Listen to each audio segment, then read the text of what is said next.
దేవుడు మాట్లాడే సమయం కాబట్టి ఆ దేవుడు మనతో మాట్లాడుతున్నప్పుడు ఆ మాటలకు మనము చాలా ప్రాముఖ్యమైన స్థానం ఇవ్వాలి.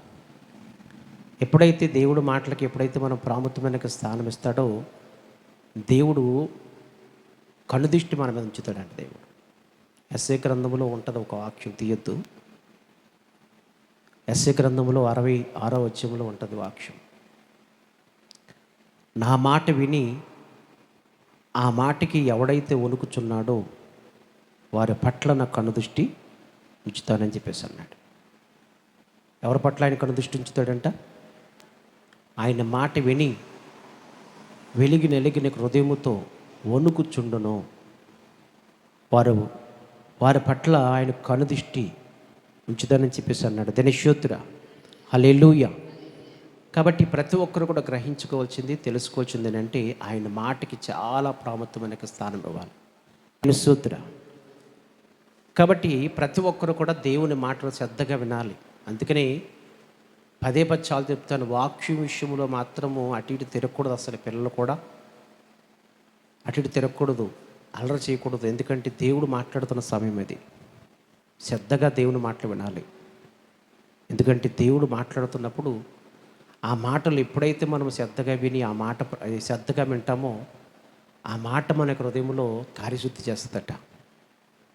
దేవుని మాటే మన యొక్క జీవితంలో కార్యశుద్ధి చేస్తుంది. కాబట్టి మన జీవితంలో, మన యొక్క హృదయంలో, మన జీవితంలో, మన బ్రతుకులో దేవుని మాట కార్యశుద్ధి చేయాలంటే కనుక ఆయన మాటకి చాలా ప్రాముఖ్యమైన స్థానం ఇవ్వాలన్నమాట. చాలా విలువివ్వాలి. అప్పుడే నువ్వు చాలా ఆశీర్వదించబడతావు, దీవించబడతావు. దేవుని యొక్క కృపలో నువ్వు ఎదగలుగుతావు. అంతేగాని ఏదో వచ్చాము, మొక్కుబడికి వచ్చాం, ఏదో 4 పాటలు పాడుకున్నాం, దేవుడు చేసిన మేళ్ళు సాక్ష్యాలు చెప్పుకున్నాం, ఏదో ప్రార్థన చేసుకున్నాం, పాస్టర్ గారు ఏదో వాక్యం చెప్పేశారు, వినేసాం, ఏదో కలిగి ఉన్నది ఏదో మనకి 10 రూపాయలు 100 రూపాయలు కానుకేసిస్తాం, వచ్చేసాం అన్నట్లుగా మనం ఉండకూడదు. దేవుని మందిరానికి వచ్చినప్పుడు దేవుని కార్యమును పొందుకుని నీ గృహానికి వెళ్ళాలి. ఆమేన్. ఎలాగెళ్ళాలి? దేవుని కార్యము నువ్వు పొందుకుని వెళ్ళాలి. అప్పుడు నీ జీవితానికి ఒక అర్థము పరమార్థం ఉంటుంది. ఎందుకు లేకపోతే ఈ ఎండాకాలపుల్లో దేవుని మందిరానికి రావటం ఎందుకు? ఎలాగైతే వచ్చావో అలాగే వెళ్ళిపోతే ఉపయోగం ఏంటి, ప్రయోజనం ఏంటి? కాబట్టి వచ్చిన ప్రతి ఒక్కరూ కూడా గ్రహించుకోవచ్చింది, తెలుసుకోవచ్చింది ఏంటంటే దేవుని యొక్క మాటల మీద మాత్రం దృష్టి పెట్టండి. మీకు అర్థమవుతుందండి? చాలామంది ఈ కాల్పుల్లో, మరి ఈ కాల్పుల వల్ల లేకపోతే నిర్లక్ష్యం వల్ల కాదు, కానీ చాలామంది అశ్రద్ధ చూపిస్తున్నారు. లేదా పిల్లలకి సెలవు వస్తే వాళ్ళకి సెలవు వచ్చినట్టు ఫీల్ అయిపోతున్నారు. నాకు అర్థం కావట్లేదు. పిల్లలకి సెలవులు వస్తే అది వస్తుందండి, వాళ్ళకి ఏదో సెలవులు వచ్చినట్లుగా, ఏదో ఆడవారికి సెలవు అయినట్టు వాళ్ళకు అర్థమవుతుంది. పిక్నిక్లు కానీ, లేదా వీక్షలు కానీ, లేకపోతే ఇంకొక చోటకి పుట్టింటి కానీ, చుట్టాలింటి కానీ. మిమ్మల్ని వెళ్ళొద్దని నేను అంటలా, వెళ్ళండి, పర్లేదు. ఎందుకు? కుటుంబం ఎందుకు ఇచ్చాడు దేవుడు? సంతోషంగా ఆనందంగా గడపడమే కదా. అయితే కైసరికి ఇవ్వండి, దేవుడివి ఇవ్వండి. అంటే కుటుంబానికి ఇవ్వాల్సిన సమయంలో కుటుంబానికి ఇవ్వాలి. ఆ సమయంలో దేవుడికి ఇవ్వాల్సిన సమయాన్ని దేవుడికి ఇవ్వాలి. దేవుడికి ఇవ్వాల్సిన సమయాన్ని కూడా కుటుంబానికి ఇచ్చావనుకోండి, బంధువులకు ఇచ్చావనుకోండి, అప్పుడు దేవుని దృష్టికి నువ్వు ఎలాగున్నప్పుడు వేషధారివి, నేరస్తుడువు. వేషధారణ. రెండోది ఏంటంటే నువ్వు దేవుడికి అన్యాయం చేస్తున్నావు అన్నమాట. కాబట్టి ప్రతి ఒక్కరు గ్రహించుకోవాల్సింది, తెలుసుకోవాల్సింది ఏంటంటే మరి బంధువుల దగ్గరికి వెళ్ళు, ఇంటికాడ గడుపు, ఏం పర్లా. అయితే ప్రతి క్షణము దేవుడు మనకిచ్చిన ప్రతి క్షణము దేవుడికి ఇవ్వాల్సిన సమయము దేవుడికి ఇవ్వాలి. కుటుంబానికి ఇవ్వాల్సిన సమయం కుటుంబానికి. అటు కుటుంబానికి న్యాయం చేయాలా, ఇటు దేవునికి న్యాయం చేయాలి. మీకు అర్థమవుతుందా? అలాగని చెప్పేసి కుటుంబానికి న్యాయం సమకూర్చమన్నాం కదా అని చెప్పేసి దేవుణ్ణి అన్యాయం చేయకూడదు. ఎందుకంటే ఈ లోకములో మనము బలముగా ఉండడానికి ఈ లోక సంబంధిక ఆహారం ఎంత ముఖ్యమో మనకి, మనుష్యుడికి, మానవుడికి, అలాగే దేవుళ్ళు ఉండాలన్నా, దేవునికి మహిమకరంగా జీవించాలన్నా, దేవునికి ఇష్టమైనట్టుగా ఉండాలన్నా, దేవునికి రాజ్యములో మనం ప్రవేశించాలన్నా మన ఆత్మకు కూడా ఆహారం కావాలి. మన ఆత్మకు కూడా ఆహారం కావాలి. ఈ శరీరానికి ఏ ఆహారం కావాలో ఆరోగ్యంగా ఉండటానికి ఆత్మకు కూడా అదే ఆహారం కావాలి. ఏ ఆహారం అది? ఈ కడుపుకు కావాల్సిన ఆహారము, ఈ వృధానికి కావాల్సిన ఆహారము లోకంలో దొరుకుతుంది. అర్థమవుతుందండి? లోకంలో దొరుకుతుంది. కానీ ఆత్మకు కావాల్సిన ఆహారము దేవుని మందిరంలో మాత్రమే దొరుకుతుంది. ఆమెనండ్రే రాదన్నమాట. దేవునికి స్తోత్ర. రాదు. మంచి మాటలు రావు కదా మనకి. మంచి మాటలు మనకు రావు. మంచి మాటలు ఎప్పుడు కూడా మనకు ఎక్కువ కదా హృదయానికి. మన చెవులోకి మన చోటు ఇవ్వము, హృదయంలోని దాన్ని భద్రపరచుకో. గమనించండి, కడుపుకు కావలసిన ఆహారం అనేది ఈ లోకంలో దొరుకుతుంది, భూలోకంలో దొరుకుతుంది. అయితే ఆత్మకు కావాల్సిన ఆహారం మాత్రము దేవుని మందిరంలో మాత్రమే దొరుకుతుంది. దేవుని మందిరంలో మాత్రమే దొరుకుతుంది. ఈరోజు చూడండి, వారంకి ఒక రోజు కూర ఉంటుంది. కొన్ని ప్రాంతాల్లో వారంకి ఒక రోజు ఉంటుంది. ఆ కూర కోసం అర్థమవుతుందండి లైన్లో ఉంటారండి. దినసూత్ర ఉండరా అండ్ ఉండరా, లైన్లో ఉంటారు. అర్థమవుతుందండి. ఆడు సిరాకు పడినా కానీ ఏంటో ఆగో, వచ్చా కదా, ఉండు, కావాలంటే ఉండి వచ్చేదాకాను అని అలాగ భయంకరంగా సిరాకు పడినా, ఎన్ని రకాలుగా మాట్లాడుతున్నా కానీ అలాగ మౌనంగానే ఉంటారు తప్ప అటు కదలరు ఇటు కదలరు. ఎందుకంటే లైన్ తప్పిపోతే మళ్ళా వెనక్కి వెళ్ళిపోతామన్న భయం అనమాట. దినశుద్ర. కానీ దేవుని మందిరంలో మాత్రము అర్థమవుతుంది. దేవుని మందిరానికి మాత్రము రావటానికి 10 గంటల కన్నా 9 గంటల కన్నా ఎప్పుడుకో మన టయానికి వెళ్తాం అంతే. దినశుద్ర. అలా సినిమాకి వెళ్ళు చెప్పరేంటండి? సినిమాకి వెళ్తారు అలాగా? అయ్య బాబోయ్, అసలే సినిమా ముఖమే ఎరగనట్టు, థియేటర్ ముఖమే ఎరగనట్లుగా చూస్తున్నారు అందరూ కూడా. దినశుద్ర. హల్లెలూయా. లేరా సినిమాకి వెళ్ళినోళ్ళు?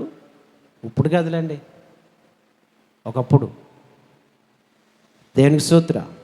కాబట్టి గ్రహించుకుని పరిశుద్ధాత్మ దేవుడు మాట్లాడుతున్న మాటను జ్ఞాపం చేసుకోండి.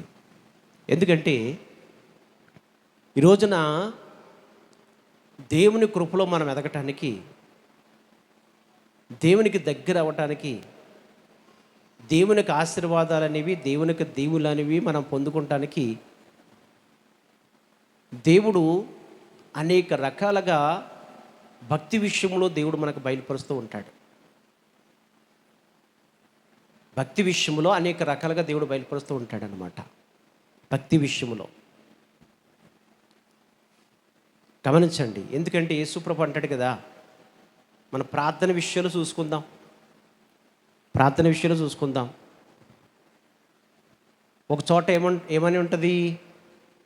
ఎడతెగక ప్రార్థన చేయండి అని ఉంటుంది. ఇంకొక చోట ఏముంటుంది? ఇసుకక ప్రార్థన చేయండి అంటుంది. ఇంకొక చోట ఎలాగుంటుంది? సోదరులో పడిపోకున్నట్లు మెలకుగా ఉండి ప్రార్థన చేయండి అంటుంది. ఈ 3 మాటలు కూడా మన భక్తికి కావాల్సినవే. విన్నారా తల్లి? నా మాటలు వినండి. ఈ 3 విషయాలు కూడా మన భక్తికి కావలసినవే. దేవునితో నడవటానికి, దేవునికి మహిమకరంగా బ్రతకడానికి, దేవునికి ఇష్టమైన జీవితాన్ని జీవించడానికి ఈ 3 కూడా మనకు అవసరమే. దేని స్తోత్ర. ఒకటి అర్థమవుతుందండి, ఎడదెగక ప్రార్థన చేయాలి. 2 అర్థమవుతుందండి. ఇసుకక ప్రార్థన చేయాలి.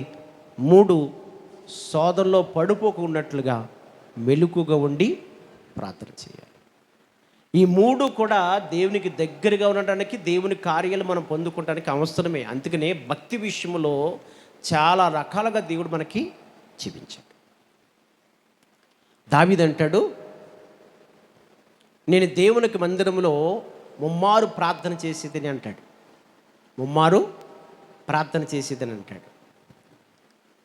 అది ఎలాగంటే ఉదయమున, మధ్యాహ్నమున, సాయంకాలమున అంటాడు.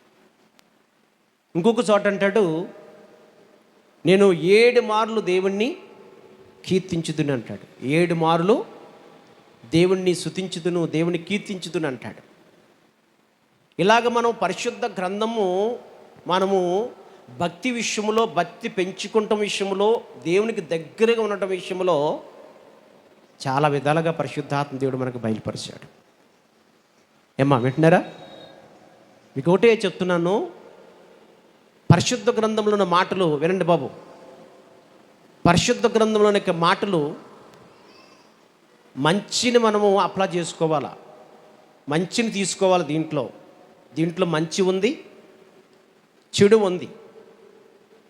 కానీ చాలామంది కూడా లోకములో ఉన్నవారు ఈ పరిశుద్ధ గ్రంథంలో ఉన్న మాటలను అర్థం కాక, పరిశుద్ధ గ్రంథంలో ఉన్న మాటలు వారు అర్థం చేసుకోక, ఈ పరిశుద్ధ గ్రంథంలో ఉన్న కొన్ని చెడుకు సంబంధించినవి ఉన్నవి, ఈ చెడుకు సంబంధించినవి ఉన్నవే వారు అప్లై చేసుకుని వారి యొక్క హృదయంలో, వారి యొక్క మనసులోను చదివేసి అప్లై చేసుకుని వారు చాలా భయంకరముగా ఈ పరిశుద్ధ గ్రంథం మీద పురుగు చిమ్ముతున్నారు.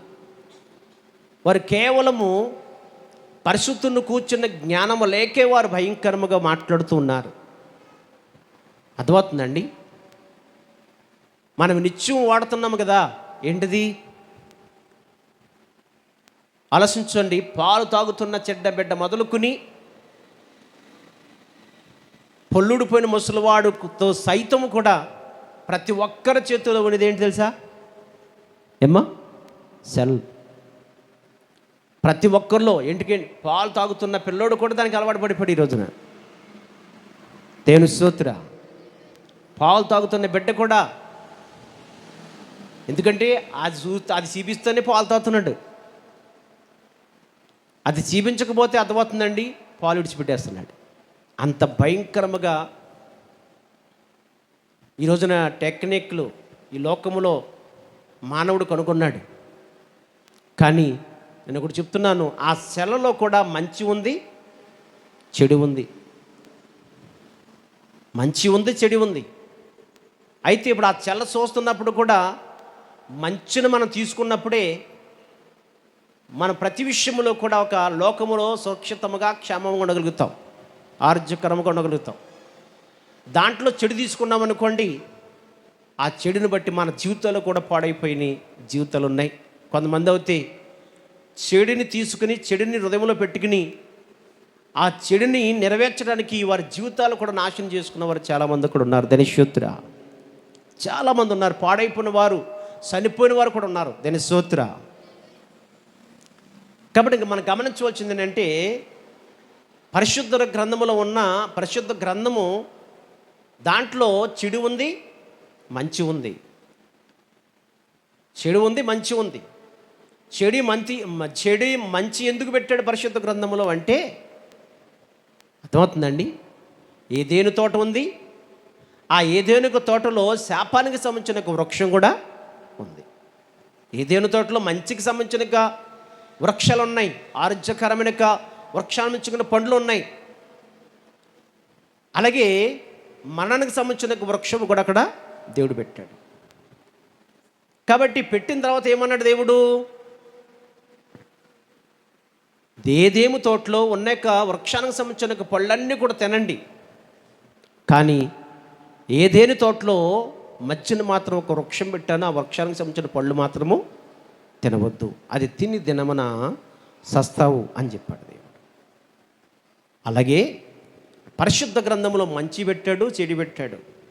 ఇంకోటి చెప్తున్నాను, మంచే పెట్టాలి కదండి, చెడు ఎందుకు పెట్టాడు? అని మనం అడిగితే దేవుడు అంటాడు, మంచి మార్గంలో వెళ్ళాలంటే కనుక చెడును కూడా మీకు చూపించాలి. ఎందుకంటే ఆ చెడు మార్గంలోకి వెళ్తే కనుక నా జీవితం నాశనం అయిపోతుంది అన్న విషయం తెలుసుకోవాలి. ఆ చెడు మార్గంలోకి వెళ్తే కనుక, ఆ చెడు పనులు చేస్తే కనుక నీ బ్రతుకు భయంకరంగా పతనం అయిపోతుందని తెలుసుకోవాలి. అందు కాబట్టి ప్రతి విషయంలో ప్రతి నిమిషము కూడా నీవు దేవుని మాటను గ్రహించుకుని ఆయనకి మహిమకరమైన జీవితాన్ని జీవించాలి. కాబట్టి గ్రహించుకోవాలి ఏంటంటే మంచిని తీసుకోవాలి తప్ప చెడుని తీసుకోకూడదు. ఎందుకంటే ఉదాహరణకి ఒకడంటాడు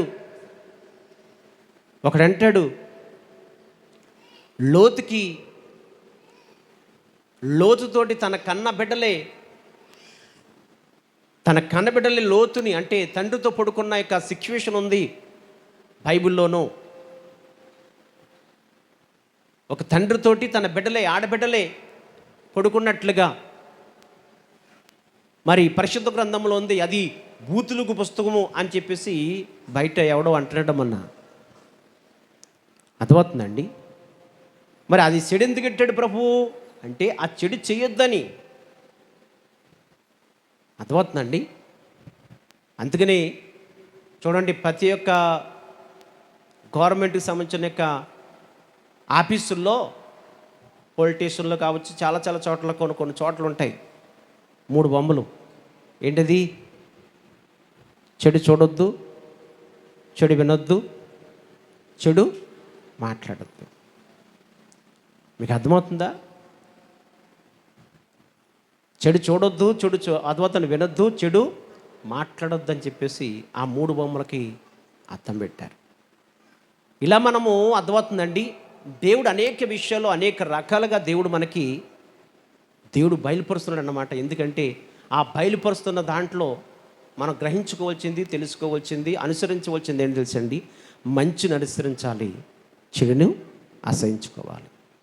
అందుకని సామెతల గ్రంథంలో అంటాడు దేవాతి దేవుడు ఏమంటాడో తెలుసండి?